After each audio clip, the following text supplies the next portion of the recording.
All right, Bucks Nets prime time Sunday afternoon. I thought everybody was going to sit, man, because you saw Giannis rolled his ankle the other night, and you just never know. The way that these teams have been handling things all year, I wouldn't have been surprised at all if they would have played it conservative and just rest all the stars. But I guess prime time, ABC, ESPN, maybe made the phone calls like, no. We need y'all to play some of these stars, right? And that's what we got, man. We got exactly what we wanted. Giannis versus Kevin Durant. It was special to watch. I like, and I know the story is kind of Giannis making all those threes and those jumpers. Tell me why he leaves both hands up. Like, Giannis, you do realize you're supposed to just leave the shooting hand up. I got a kick out of that, man.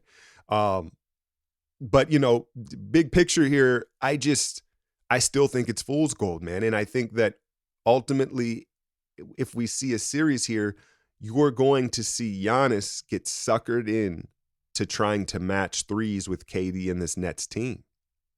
And that's a shootout that he can't win. I'll tell you what, though, like if they're going to let him, who was it that was on Giannis? Was it Jeff Green or DeAndre Jordan? There was various defenders, Blake Griffin. If they're going to let him just walk up into that three, if you let him just walk up like he's in an open gym at his own pace and rhythm and pull those, then I don't know if you can do all of that. That might have been a mistake. I think they were almost testing that. Again, I think it's still a bit of fool's gold for him. Now, what I did like to see from Giannis was some more of those flip shots and touch that he's showing around the basket. Not that he didn't have any of that, but it's clear he's got more touch. He's got a little more in the bag in the paint. Saw him shoot a little floater and just showing, not dunking everything, right? You're seeing him acquire more touch in the paint, and I encourage him to stay in the paint. I'm not saying don't ever take a three, but it's fool's gold coming marching down early in the shot clock into that pull-up three, man. I felt like Steve Nash was almost smirking watching it go down yesterday afternoon as if like, good, because when we see you in the playoffs, you keep taking that. But a couple other thoughts. I think it's interesting how, the Bucks over the last few seasons have turned Lopez into a stretch big.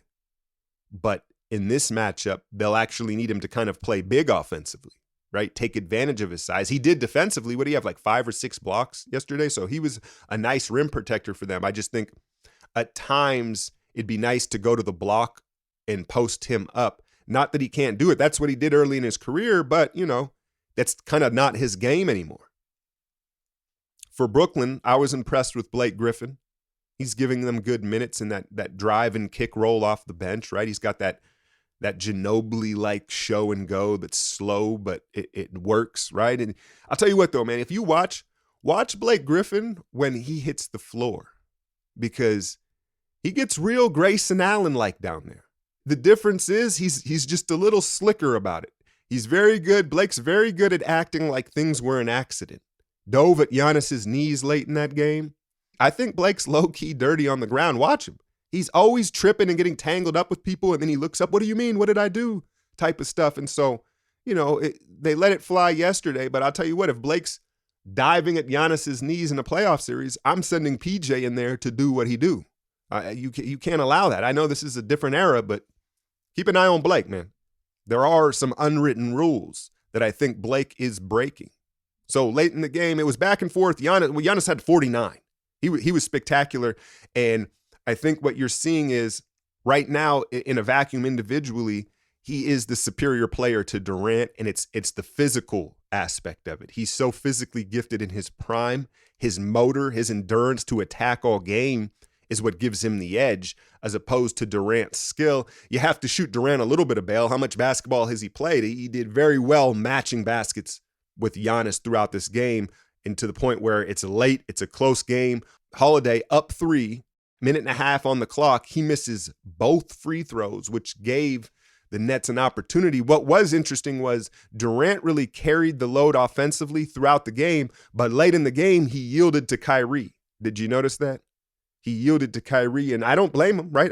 We talked about it. Like Kyrie, you could argue, is the best closer in the game as far as clutch basket making. But yeah, the Bucks pull it out.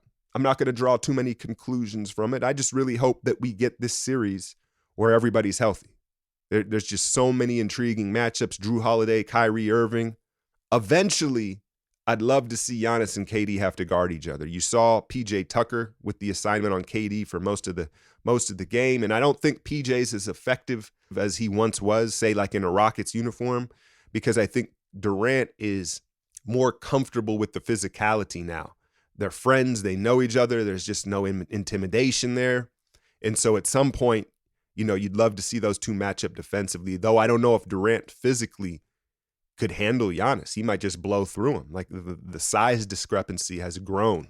Giannis has stayed in the weight room, and you know what type of tip KD and Kyrie are on. They're not lifting weights. I think it's very easy, though, if you're a Nets fan or just a casual fan, to say, well, when the Nets have Harden, they win, right? I mean, they almost won, and they didn't even have Harden.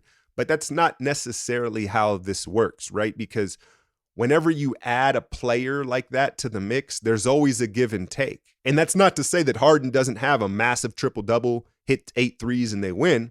But it also can take away from, like Landry Shamet. What do you have, like 17 points last night? Blake Griffin played well, right? Sometimes when you add a different mix of chemistry, you don't get as much from other players. And then overall, it takes away from the performance. So that's not to say that Harden won't help them, but I just don't think you can play that type of basketball math and say, well, Harden's there and they're going to win easily. It doesn't work that way, especially when you have that much talent.